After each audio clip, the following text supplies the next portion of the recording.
En este caso lo que nosotros desarrollamos fue dos viviendas, es un dúplex acá en la ciudad de Córdoba. Se encuentran, les voy a mostrar algunos planos simplemente para que sepan dónde está ubicado. Bueno, la ciudad de Córdoba principalmente se desarrolla en este ejido que está dentro del anillo de circunvalación.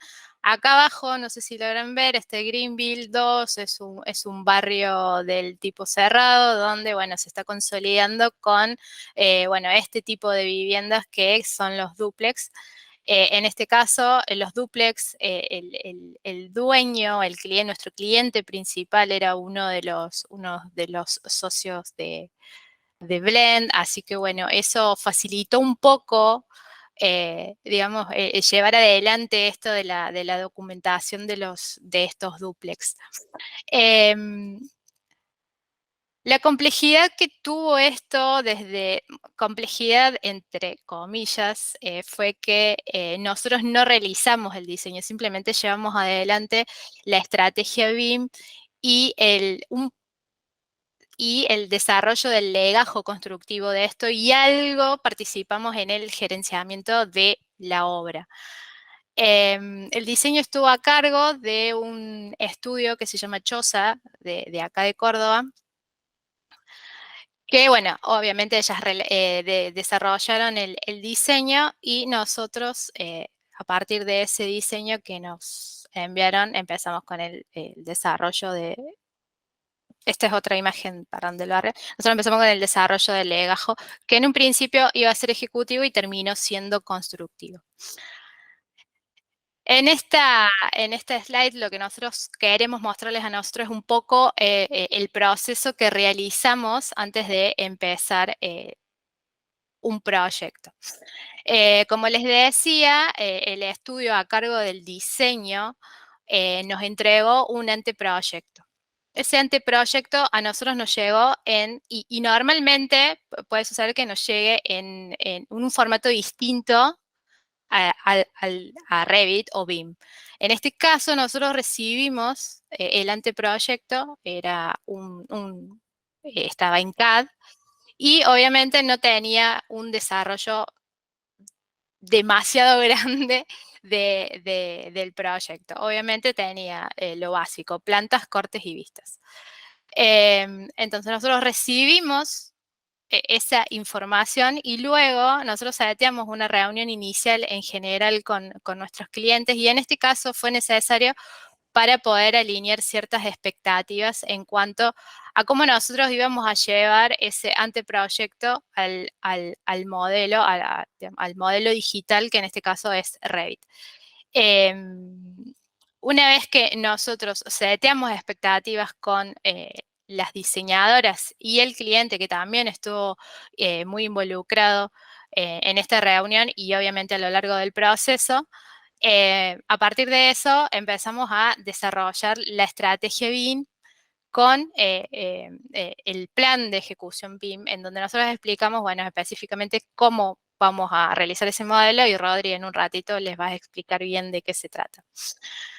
Una vez que nosotros seteamos todas las expectativas y hablamos con nuestro cliente y las diseñadoras en cómo nosotros vamos a llevar adelante ese modelo, empieza el desarrollo del modelo.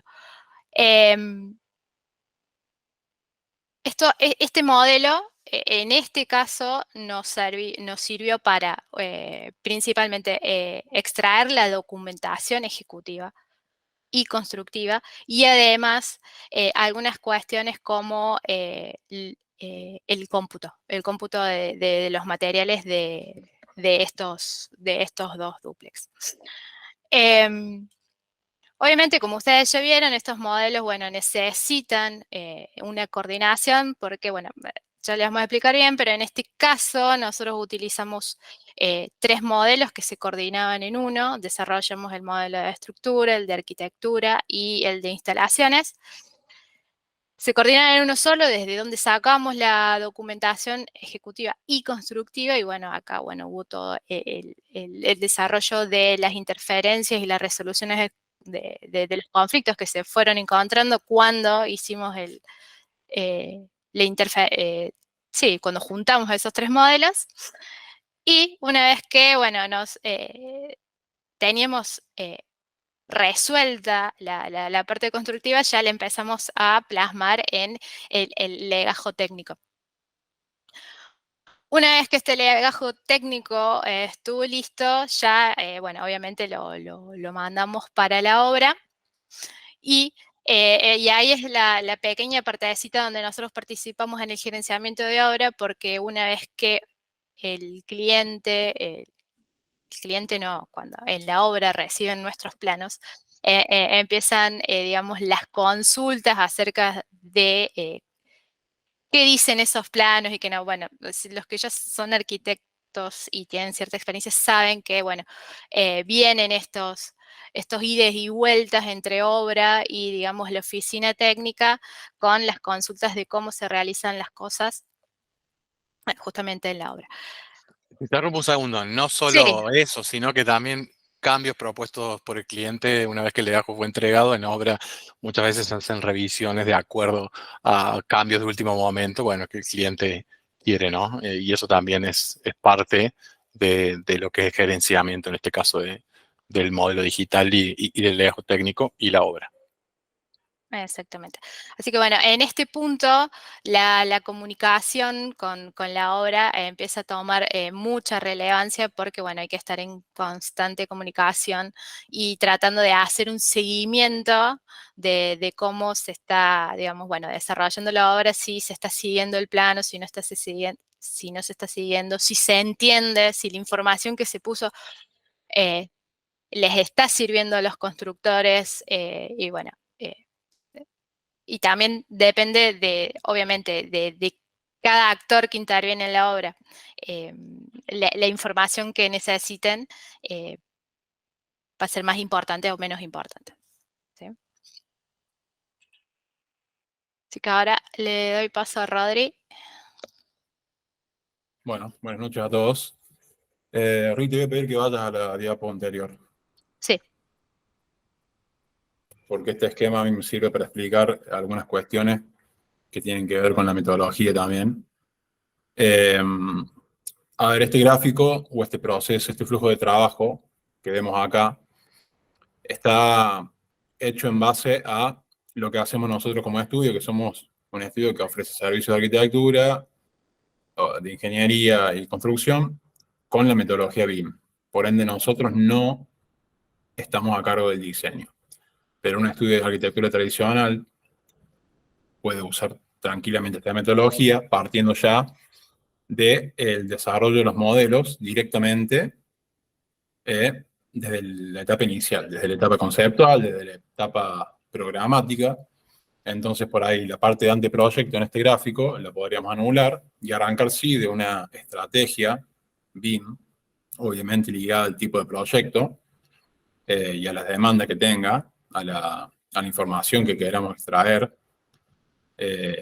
Información que puede ser, bueno, como ven ahí, en tiempos, legajos, cómputo y algunas otras dimensiones más que aplican al BIM, que en este caso no le explicamos porque en este ejemplo no las aplicamos nosotros tampoco. Pero se sabe, bueno, que el BIM te brinda, además de las cuestiones que tienen que ver con el proyecto y la obra, también te ofrece soluciones para el post, ¿no? Para el mantenimiento de la obra misma, la operación de la misma y también todo lo que es relacionado a instalaciones.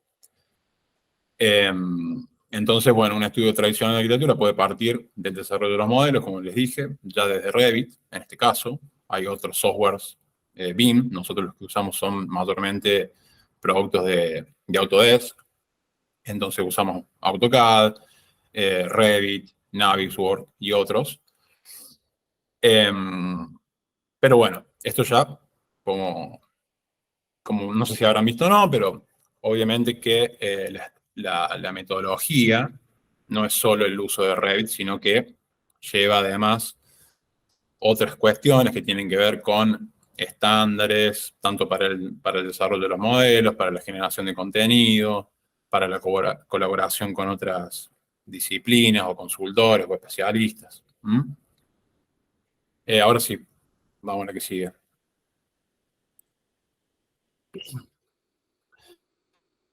Recién yo les mencionaba dimensiones, ¿bien? Que tienen que ver con la metodología BIM. Nosotros acá llegamos a aplicar 5 dimensiones.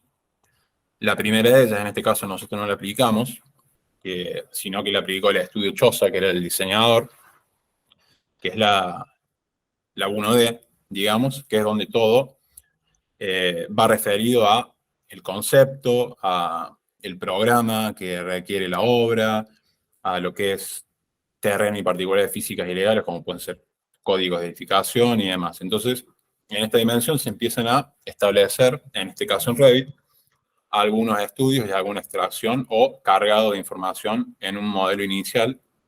La que sigue, por favor. Como pueden ver acá, ¿no? En Revit nosotros podemos generar simplemente en planos, acá un programa que contiene diferentes áreas, usos, metros cuadrados y así ir armando el rompecabezas y viendo accesibilidades, factibilidades, empezar a también tener que ver todo lo relacionado con el sitio, clima, orientaciones, normativas, condiciones existentes. Básicamente todo lo que tiene que ver con el concepto, ¿bien? Con el diseño conceptual del proyecto. Acá pueden ver cómo hay un estudio en corte, un estudio en corte de código, ir verificando perfiles y demás. En el que sigue, ya también podemos empezar a ver, a partir de volumetrías muy simples, estudios solares, cómo van a impactar las sombras, cómo, bueno, qué caras van a ir tomando más asoleamiento y en qué época del año, qué día y demás. Entonces, a partir de todo esto, uno va avanzando. En BIM se utiliza un concepto que se llama LOD, que es el nivel de desarrollo. Bueno, en este caso, el modelo tiene un nivel de desarrollo 100, que es justamente un nivel conceptual. A medida que uno va avanzando en el proyecto, este LOD se va nutriendo y va aumentando, y por ende se va cargando mayor información paramétrica, geométrica y demás para obtener diferentes estudios o extraer diferente data. La que sigue. Ya pasamos a la segunda dimensión, y acá ya se empiezan a aparecer algunas cuestiones un poco más espaciales. Acá ya aumentamos el LOD a 200, donde la geometría empieza a tener un poquito más de... Empiezan a aparecer en realidad las geometrías y se deja un poco de lado el concepto. Y acá, como pueden ver, nosotros recibimos del grupo Choza algunos dibujos en AutoCAD, pero todavía esto carece de una visualización o un entendimiento espacial en el cual se puede coordinar. Entonces sigue siendo un proceso más ligado a una vectorización. Ya también se puede definir una lista de planos, una lista de entregables, cómo se va a componer el legajo.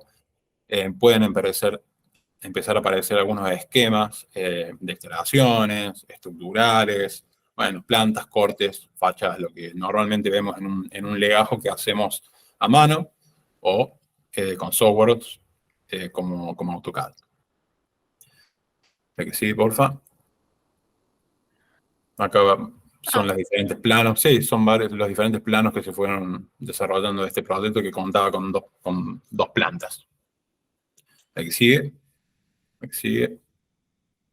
Acá ven cómo, digamos, vean que obviamente los dibujos que habrán visto en negro eran dibujos que ustedes por ahí están más familiarizados, que son en AutoCAD, y los que ven en blanco son ya imágenes extraídas de Revit. La que sigue. Acá vemos algunos planos, como les contaba, algunos esquemas de instalaciones, que ya empiezan a aparecer algunas otras especialistas, en este caso desagües, agua fría, agua caliente, electricidad, puede ser también instalaciones que tienen que ver con termodinámica, señales débiles, bueno. Todos los especialistas que estén involucrados se empiezan a incorporar ya en esta etapa, cuando ya tenemos un poco más de información, como les digo, espacial, pero más que nada en 2 dimensiones. Y este es un modelo de un LOD 200, donde pueden ver ya geometrías, pero todavía no hay materialidad, salvo obviamente algunas transparencias, como pueden ser los vidrios y demás, pero todavía no hay una definición muy específica de cómo van a estar compuestos todos los elementos del edificio, del proyecto en sí.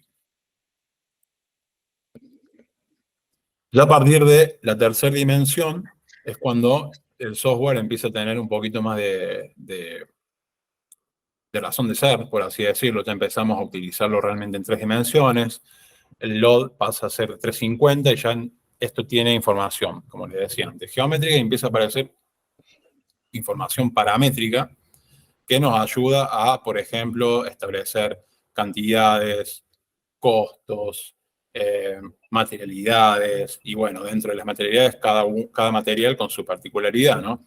Con sus valores de absorción calórica, etcétera, etcétera. Los equipamientos por ahí que tienen de fontanería, bueno, el tipo de válvula que lleva un inodoro, cuánta agua utiliza cada vez que tira la cadena, ¿no? Podemos cargar infinidad de información a cada uno de estos elementos que a medida que empiezan a aumentar en el ODI, empiezan a aumentar en información.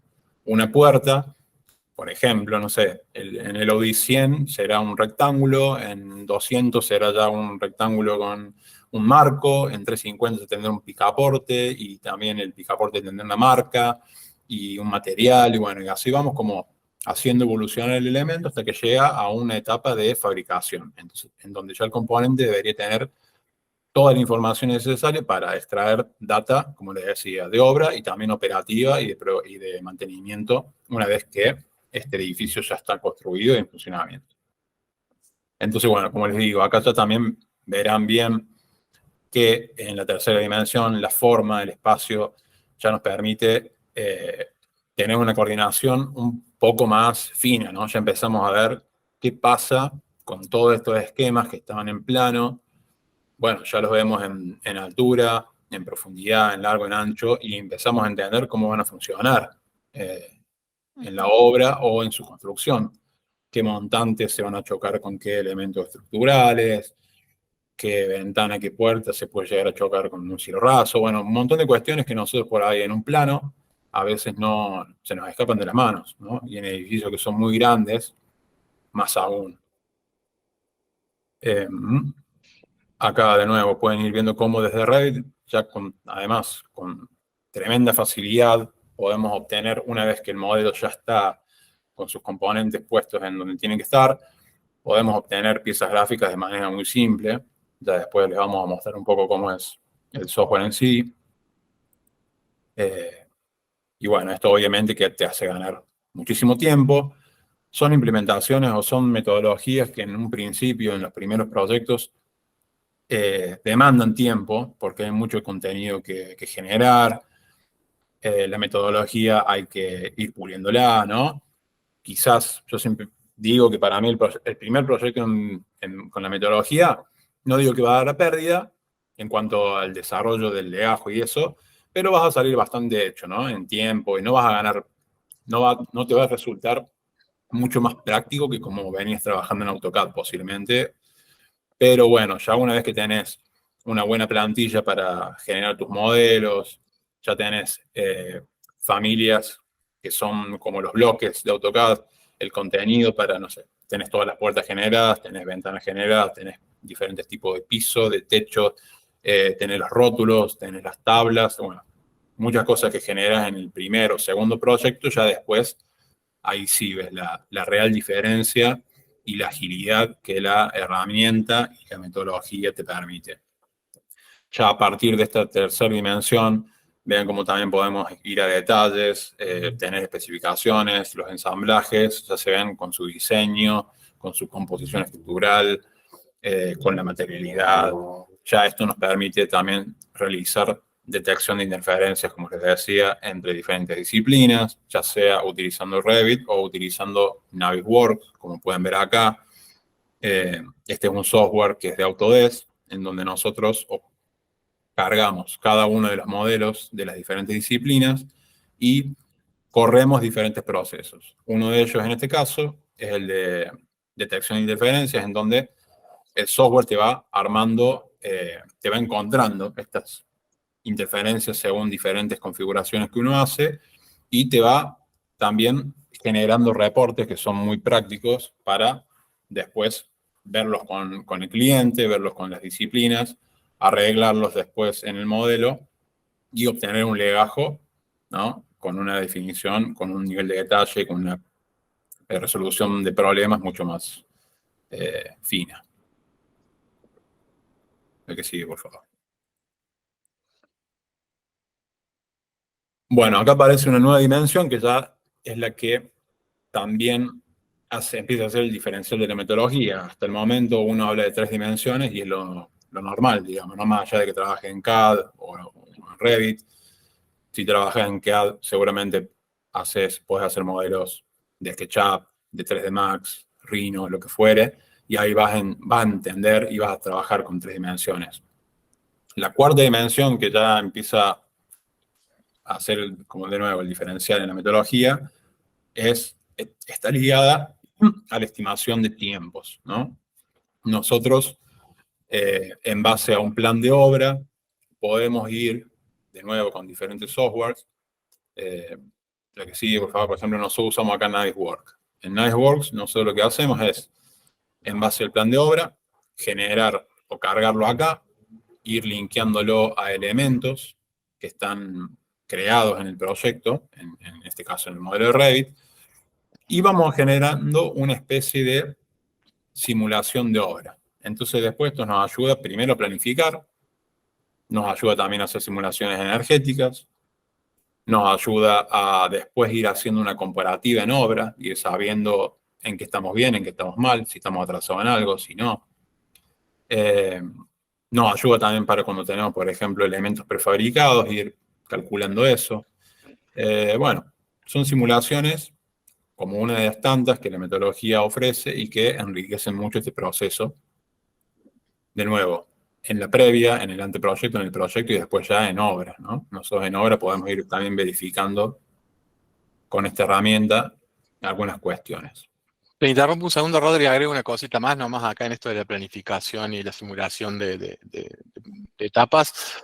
Tal vez en este proyecto no, porque es chico y la cuadrilla era una cuadrilla manejable, digamos, y se abona jornales por el tipo de obra, de tipología. Muchas veces esto en tipologías un poco más complejas o de mayor superficie se usa para certificaciones y así poder ir relevando cierta certificación para poder cumplir y hacer una erogación monetaria para acorde a esa certificación. En este caso no era necesario, pero sí se usa mucho también para el tema de eso, de poder certificar avance de obra. Perfecto, Marce. Y bueno, la última dimensión que aplicamos en este caso es la 5D, que está referida a cantidades, ¿no? A datos que tienen que ver con cantidad de materiales y presupuestaciones. La que sigue. De nuevo, acá, esto lo podemos hacer mediante, en nuestro caso lo hicimos para cotejar nomás, mediante Niceworks y en Revit. Y lo que hacemos acá es, de nuevo, con todos los elementos ya modelados, con los parámetros cargados, o sea, toda esta información que se le va agregando a la geometría, a la volumetría, ya podemos obtener las cantidades de materialidades, de elementos, asignarles un costo y con esto ir presupuestando. Y obviamente que esto nos va a mejorar una logística. En este caso, podemos ver cómo a partir de Revit generamos un montón de tablas, de nuevo, recurriendo a toda la información paramétrica de estos elementos que van evolucionando a medida que el LOD va creciendo.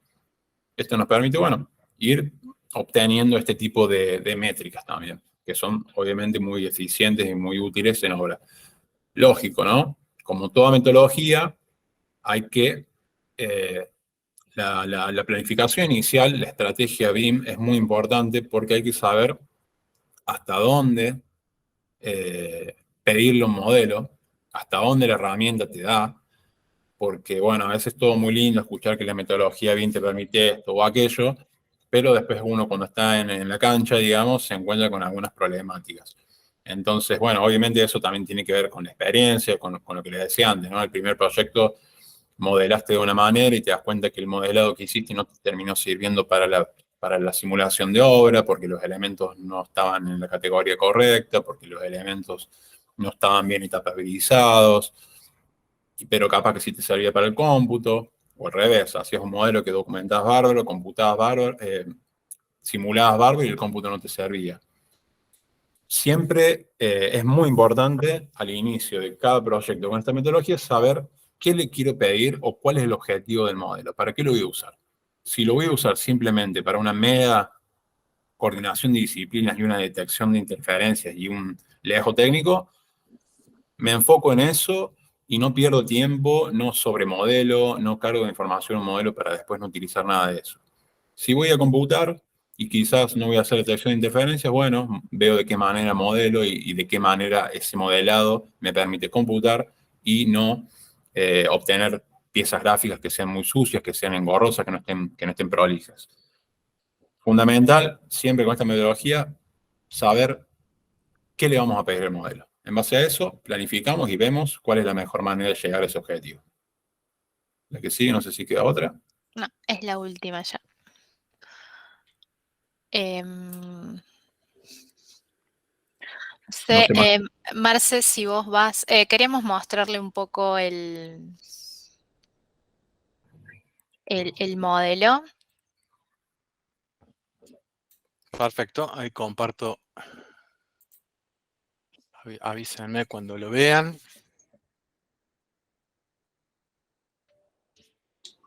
Ahí se ve. Perfecto. Bueno, el modelo que estábamos hablando recién, como mencionamos, son 3 modelos. Yo acá tengo abierto el modelo de arquitectura con los modelos de instalaciones y estructuras que están linkeados dentro de este modelo. Como ven, esto es instalaciones, es el modelo separado de instalaciones, y este es el modelo de estructuras. Básicamente, en lo que hace a documentación, se extrajo toda la documentación de arquitectura, planillas de carpintería, documentación de estructuras, de herrería, instalaciones de gas, eléctrica, sanitaria y termomecánica. Vamos a ir rápido mostrando algunas de las piezas gráficas básicas. Digamos, en el legajo de arquitectura están incluidas las plantas, fachadas, cortes, planta de equipamiento, planta de cielo raso, plantas de solados, de replanteo de mampostería y después los zonales. Muestro rápido nada más. Lo que decía Rodri, que es importante, a veces cuando uno modela para documentar, es bastante más simple que para hacer un cómputo o para hacer la etapabilidad. Y si uno sobremodela para poder sacar después de hacer una etapabilidad, a veces eso va en contra, en desmedro de lo que es la documentación, porque se le carga tanta información geométrica, no digo la información paramétrica, pero geométrica, que después a la hora de documentar hay que empezar a usar muchos filtros y muchas otras cuestiones para que, para que la pieza gráfica después impresa quede bien.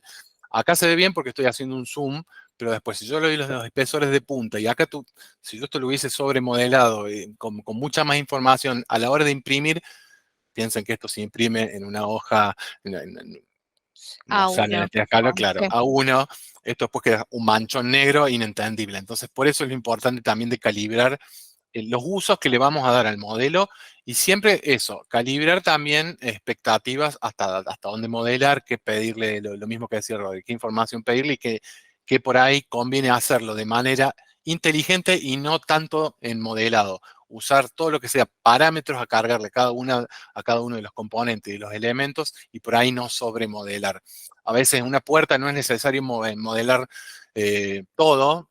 Pongo el mismo ejemplo de Rodri. A veces vos querés modelarlo y otras veces lo único que te interesa saber es qué tipo de herrería va a llevar esa puerta y no la modelas, simplemente le cargas los parámetros de qué tipo de bisagra, qué tipo de cerradura, qué tipo de picaporte, marca, y eso ya después lo podés pasar a planilla directamente desde ahí, sin la necesidad de sobremodelarlo. Si yo modelo acá, me empiezan a aparecer picaportes, siempre puedo filtrar todo eso después, pero empiezan a estar tan cargadas las piezas gráficas que después a la hora de la impresión, el legajo que va a obra termina siendo contraproducente.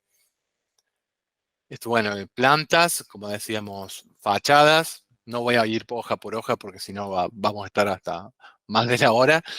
Pero lo que quería mostrarles es que lo que decía Rodri también, y lo que hablábamos con Rita, por ejemplo, solados. Esto es una planta de solado que está modelado el solado. En este caso, ¿por qué está modelado por separado de lo que es el piso?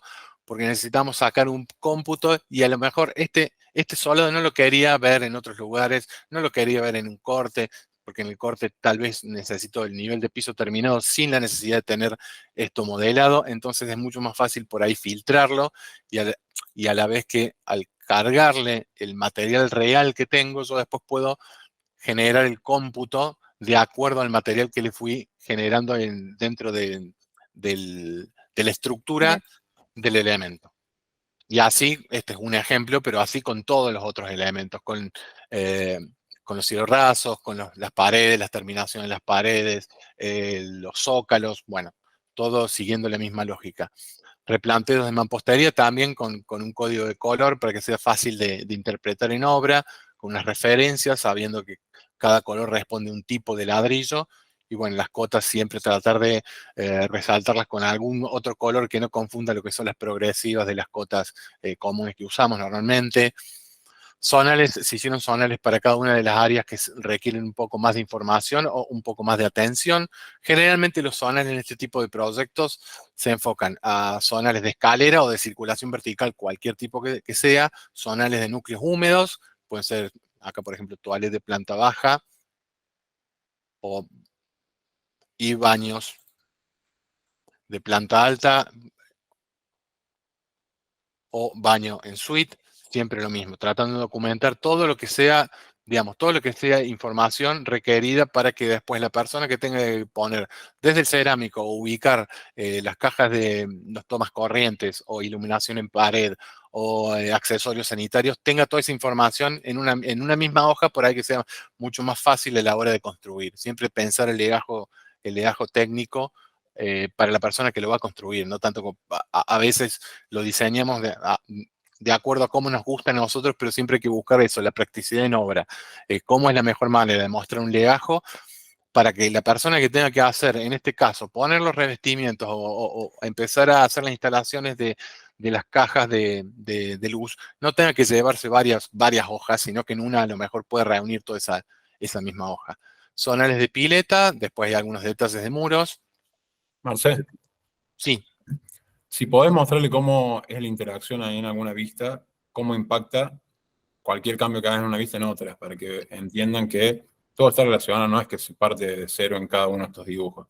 Por ahí no sé si hay algún zonal que puedas, no sé, borrar un baño, mover un baño y que se pueda ver en la yo misma hoja, acá cómo tengo, impacta un cambio en planta automáticamente en un cambio en elevación, sección. a ver, yo tengo esta elevación acá,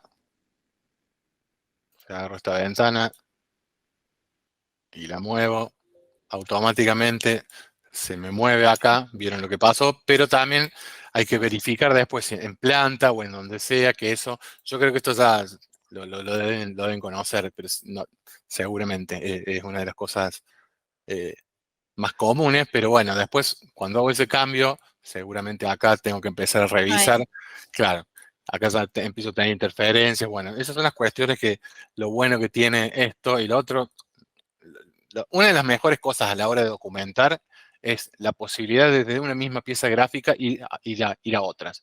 Yo desde acá puedo ir directamente a la planta del zonal que necesitaba ver, desde acá puedo ir de nuevo a una elevación del zonal y así podría seguir si tuviese un callout de detalle como o este de corte, de este corte de detalle, creo que un corte fachada este si no me equivoco.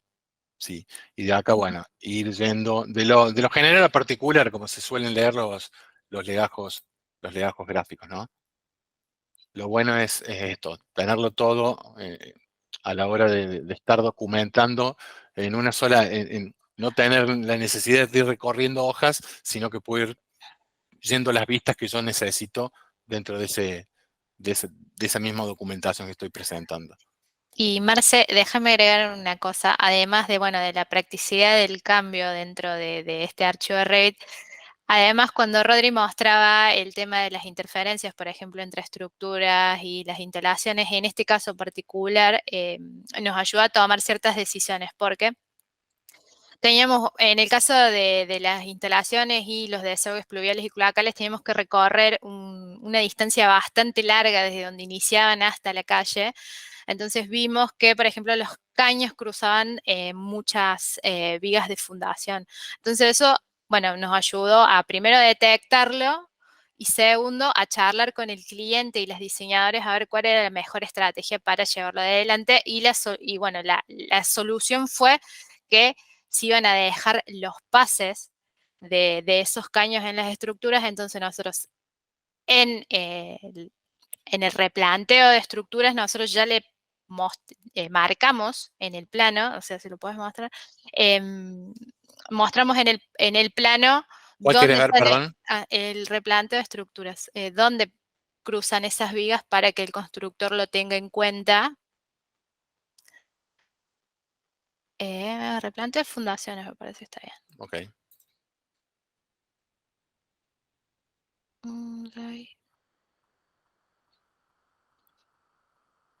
No, perdón, de pases, tendría que ser. Pases sobre planta baja. A ver si se...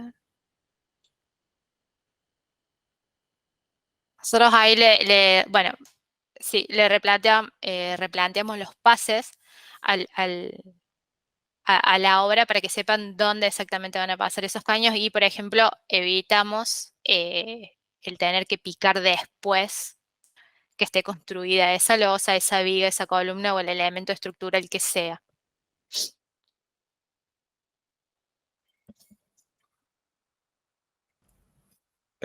Una cuestión que quiero agregar sobre la metodología, que es muy importante y que está bueno por ahí que dejarla sentada, es la parte colaborativa, ¿no? Esa parte ya, porque yo ya les mencioné que la arquitectura trabaja colaborativamente con los instaladores, con los especialistas en estructuras y demás. Pero además también permite, por ejemplo, al equipo de arquitectura trabajar colaborativamente entre sí, todos en un mismo modelo, un modelo que se le llama central, el cual puede estar alojado en una nube o en un servidor o lo que sea. Y después, a partir de archivos locales, que cada uno de los usuarios, que cada uno de los integrantes del equipo genera en su propia computadora, enviar información y recibir información de este archivo central.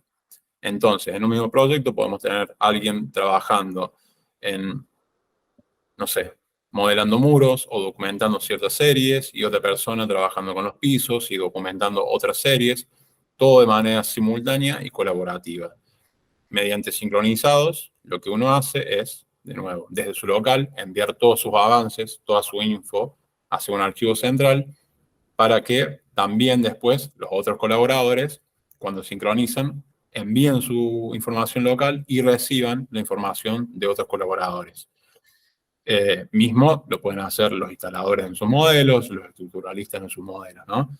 Pero la clave también real, más allá de la información que obtienen los modelos con la metodología, la información paramétrica, además de la información geométrica, que ya es la más común, es la parte colaborativa. Cómo en las diferentes etapas de un proyecto pueden aparecer diferentes actores, como puede ser, de nuevo, los especialistas, arquitectos, el dueño del proyecto mismo puede tener acceso a los modelos desde diferentes plataformas y observarlo y mirarlo como viene y aprobar o no cambios, etc. Bueno, el Estado puede estar también involucrado a la hora de recibir estos modelos y validarlos según código, normativa, lo que fuere. Bueno, todos los actores que forman parte de del ciclo de vida de un proyecto desde su inicio hasta, de nuevo, el mantenimiento más adelante, pueden acceder a esta metodología utilizando diferentes herramientas y en diferentes momentos del proyecto. Esa es la clave para mí, por lo menos, de esta metodología, que todos seamos parte y todos aportemos en el momento que corresponde para que esto sea ágil y eficiente. Ahí para ir ganando tiempo, mientras Rodri estaba hablando, yo fui abriendo algunos planos también para que vayan, para mostrarles calefacción también, que se modelaron todas las instalaciones, no solo para la detección de interferencias, sino también para documentación de constructiva. tipo de tubería, por dónde va la tubería, a veces tiene que subir por pared o si va por contrapiso. Bueno, lo mismo pasa con el tema de radiadores, que es parte de la calefacción, instalación de gas, cloacal, desagües cloacales, instalación de agua frío, caliente. Bueno, en definitiva, queríamos mostrar que el legajo comprende todas, digamos, las disciplinas.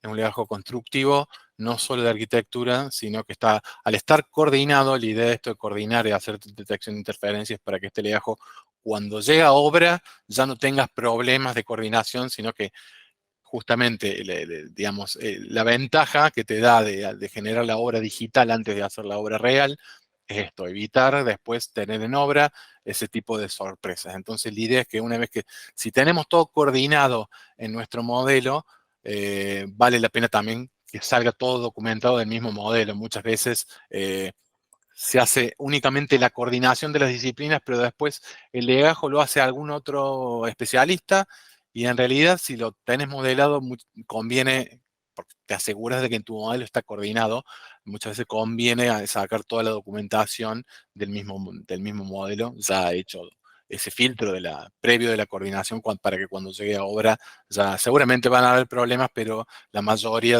grande debería estar resuelto con esta coordinación antes de que llegue la obra. Básicamente, más o menos, este es un pantallazo general y queríamos dejar abierto estos minutos que quedan para preguntas, consultas y todo lo que quieran saber con respecto a este proyecto en particular o a la metodología BIM en general.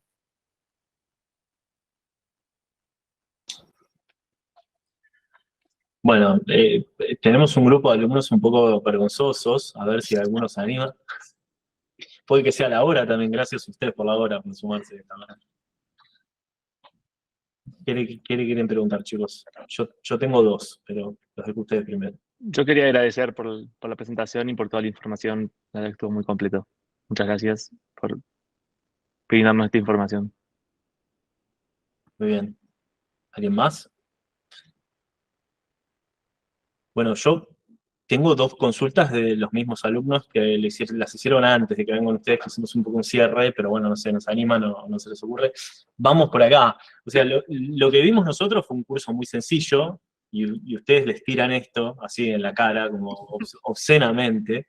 Entonces, ¿cómo les parece desde su punto de vista cómo hacer, después de haber hecho un curso muy básico de Revit, cómo seguir, cómo aprender, cómo llegar a la calidad que tiene Blend en estas cosas? ¿Qué opinan ustedes? Bueno, yo voy a ser un poco redundante con lo que dije recién, porque lo hemos vivido nosotros en este estudio y en estudios anteriores que hemos trabajado. Obviamente, de nuevo, entendiendo que son estudios que no diseñan, sino que se encargan de aplicar la metodología en proyectos de otros estudios que pueden trabajar o no con la metodología, ¿no? Una parte por ahí que está muy buena entender, en este caso usando Revit, es la parte colaborativa, porque muchas veces se aprende a usar la herramienta, se aprende a modelar, se aprende a documentar, claro, por ahí trabajando solo y no en equipo. Entonces hay muchas herramientas que pueden estar o mal usadas o no podés sacarle todo el beneficio por entenderlas que son para uno mismo, digamos, ¿no? Para yo armar mi proyecto y guardármelo para mí. Entonces, yo creo que está muy bueno, una vez que comprendo las herramientas básicas de Revit, empezar a también indagar y a investigar y a prepararme y a preparar el camino para esa parte colaborativa que ya demanda, ¿no?, compartir la data con otros usuarios del mismo equipo. Y esto puede ser desde cómo voy a compartir mi modelo, si voy a hacer, de nuevo, como les contaba antes, si voy a usar un servidor interno, que ya es muy poco frecuente. En otros momentos hemos trabajado por ahí con clientes que estaban en una franja horaria totalmente diferente a la nuestra, entonces como que nos íbamos prestando el modelo durante, no sé, nos tocaba trabajar con Australia, 12 horas de diferencia, entonces trabajábamos nosotros, terminábamos nuestra jornada, enviábamos el modelo, ellos se despertaban y arrancaban su día, trabajaban el modelo y como que el modelo iba y volvía. Hoy por hoy ya tenemos otras tecnologías, tenemos la posibilidad de trabajar en la nube de manera remota, Entonces, bueno, entender de qué manera voy a trabajar, de qué manera voy a compartir los modelos, si lo voy a hacer mediante plataformas de Autodesk, que suelen ser costosas, si voy a trabajar con algún SharePoint o con algún Google Drive o con algún Dropbox, ver qué posibilidades tengo reales de utilizar esas plataformas. Yo entiendo que Google Drive, por ejemplo, funciona. Hay que hacer algunas configuraciones y tener en cuenta algunas cuestiones. Obviamente, también tiene algunas limitaciones porque no es una plataforma pensada para eso y uno a veces envía y recibe mucha información de manera instantánea. Pero bueno, yo creo que entender la parte colaborativa del software es importante para realmente sacarle partido, porque si no, es lo mismo que estar trabajando en AutoCAD o en SketchUp. Simplemente es cambiar la marca. Está bien, acá podría obtener algunas vistas más rápidas, algunas cuestiones, pero si yo no uso esto para laburar en equipo, no estoy sacando el verdadero potencial de esta herramienta. Entonces, para mí, de nuevo, es entender la herramienta colaborativamente. Eso hace el diferencial realmente de este tipo de software. Agrego una cosita para responder puntualmente lo que preguntaste. Los pasos a seguir es empezar a trabajar en esto, empezar a usarlo. No queda otra. Seguramente cuando uno empieza a trabajar tenés millones de dudas, millones, y además que tiene tanta flexibilidad en ciertas cosas que podés hacer la misma cosa con distintos caminos. Entonces también te pueden enseñar muchas maneras de hacerlo, pero después queda en vos ver cuál es la mejor manera y lo que a vos te sirve de la mejor manera cómo hacerlo. Entonces, para mí, una vez que uno hace un curso, lo mejor es empezar a implementar para usar el conocimiento que adquirió hasta donde te dé. Y después seguramente irás mejorando. Podés tomar un curso un poco más avanzado. Hay varios tutoriales también que uno puede nutrirse y sobre todo si tenés alguna duda en particular. Pero creo que la mejor manera es no hacer un curso de Revit básico y listo, y ya lo hice, sino ponerlo en práctica. Si no es para la facultad, hacerlo por tu cuenta, empezar con una casa o algo muy chiquito, empezar a desarrollarlo y ver todo lo que podés hacer, toda la potencialidad que tiene, no solo enfocarte en modelar lindo, sino en modelar para ver si podés documentar, en modelar para ver si sacas un cómputo métrico chico de lo que vos necesites. Yo diría que para seguir, agarrar algo chiquito, modelarlo y ver todo lo que le podés sacar a ese pequeño modelado. Ese sería el primer paso de lo que yo sugiero como un primer paso después de hacer algún curso básico de Revit, ¿no? Sí, y fundamentalmente no tenerle miedo a la herramienta, ni tampoco creer o esperar que resuelva todo mágicamente, ¿no? Hay algunas cosas que te dan mucha facilidad y es muy versátil, y para otras cosas te hace renegar bastante y decir, ¿qué hago en este software? ¿Por qué? Si en CAD lo podía haber resuelto con 2 líneas y un layer y listo. Bueno, es tener paciencia y, como dice Marce, encontrar tu camino. A veces hay más de un camino para hacer la misma cosa, pero bueno, sí, Sí, adentrarse en la metodología y meterlo. ahí está bueno marcar la diferencia. Quizás uno piensa que, digamos, con AutoCAD lo podría haber resuelto mucho más rápido, pero lo que te permite Revit, y esto sí lo quiero resaltar, porque, bueno, en mi experiencia fue así, Revit te hace pensar cómo va a ser la obra, cómo lo vas a resolver. Entonces vos viendo la pieza en 3 dimensiones, tenés, bueno, esto que yo dije, pensar en cómo se va a resolver, cómo se resolvería en la obra, y eso te lleva a hacer preguntas. Y esas preguntas también te van a llevar a indagar un poco más, a ver, bueno, en esto del uso de la herramienta. Por eso es muy importante que al menos lo empiecen a usar de manera básica al programa, que de esa manera ustedes van a ir de a poquito, ir indagando en, bueno, bueno, qué herramienta tengo que usar, no sé, para resolver esa viga que se ve ahí, que está inclinada, que me va, no sé, desarrollar la losa de la pileta. Entonces, de esa manera, con la práctica misma, van a ir aprendiendo más del software. Y le van a pedir más. O sea, es lo que, bueno, a mí me pasó. Yo quería que Revit me diera más y más. Pero bueno, eh, entendí que hay otras herramientas que también pueden solucionar algunas cuestiones que Revit no tiene.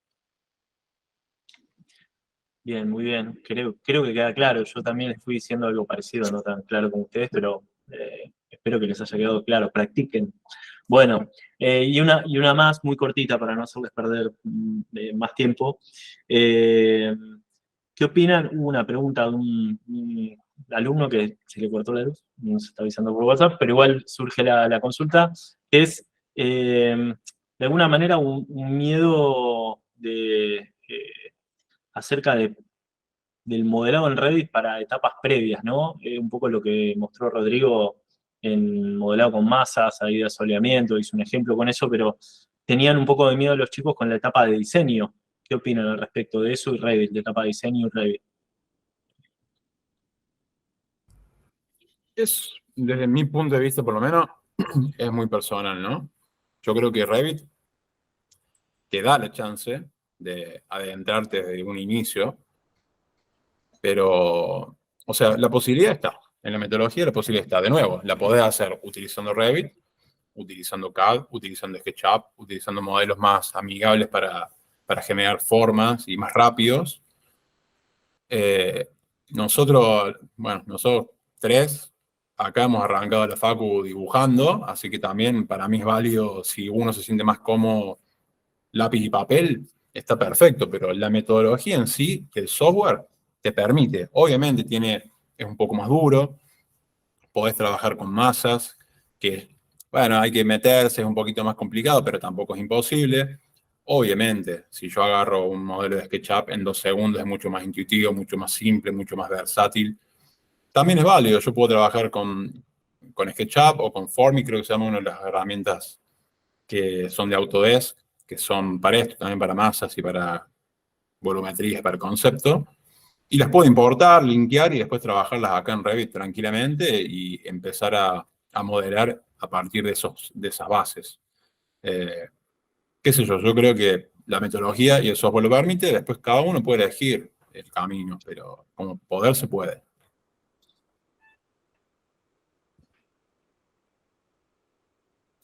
Sí, totalmente de acuerdo con lo que dice Rodri. De nuevo, cada uno va a elegir después la herramienta que más le sirva en la etapa de diseño. Es demasiado personal, por lo menos desde mi punto de vista. Yo veo gente que todavía diseña en papel y está muy bien, y después lo pasa a un Revit LOD 100 o 200 como para empezar a darle un poco de forma.